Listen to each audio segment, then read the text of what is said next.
ارشاد اور آگے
جو چھپا ہوا خزانہ تھا جس میں کل ملا سے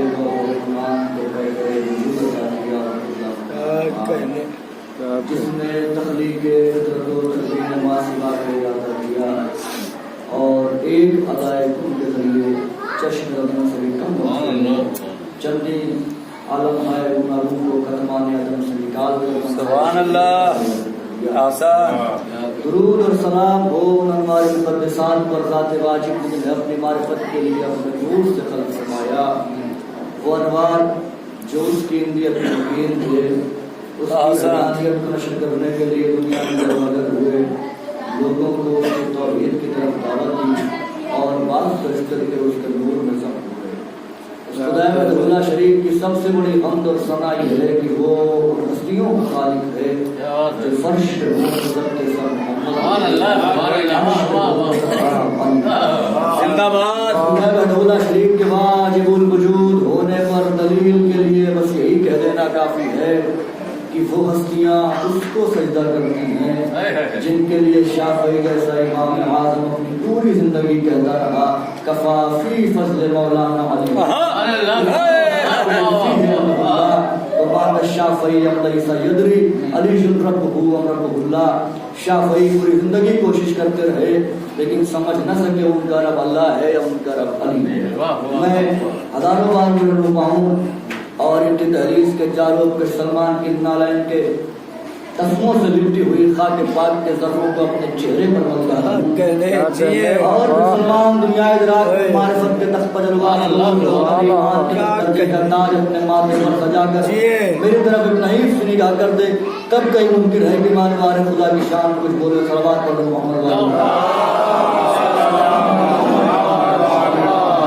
ماشاء اللہ کیا نصر ہے بھائی. میں نے جس آئے کریمہ کی تلاوت کا شرف حاصل کیا ہے اس سے قبل کے اس کے ذہن کچھ معروضات آپ کی گزار کروں.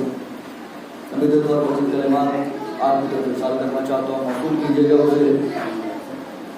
پروردگار عالم نے ہر شے کا دار و مدار اس کی قبولیت کا دار و مدار ان کی ولایت پر رکھا. کوئی بھی شے چاہے نماز ہو چاہے روزہ کچھ بھی ہو اس کی قبولیت کا دار و مدار ان کی ولایت ہے. ان کی ولایت کے بغیر جیسے شیخ صدوق علیہ الرحمہ کی کتاب شیخ صدوق علیہ الرحمہ کی کتاب ہے فضائل الشیعہ جس کی طبیعت مجلد ہو میرے غریب خانے پہ چل سکتا ہے.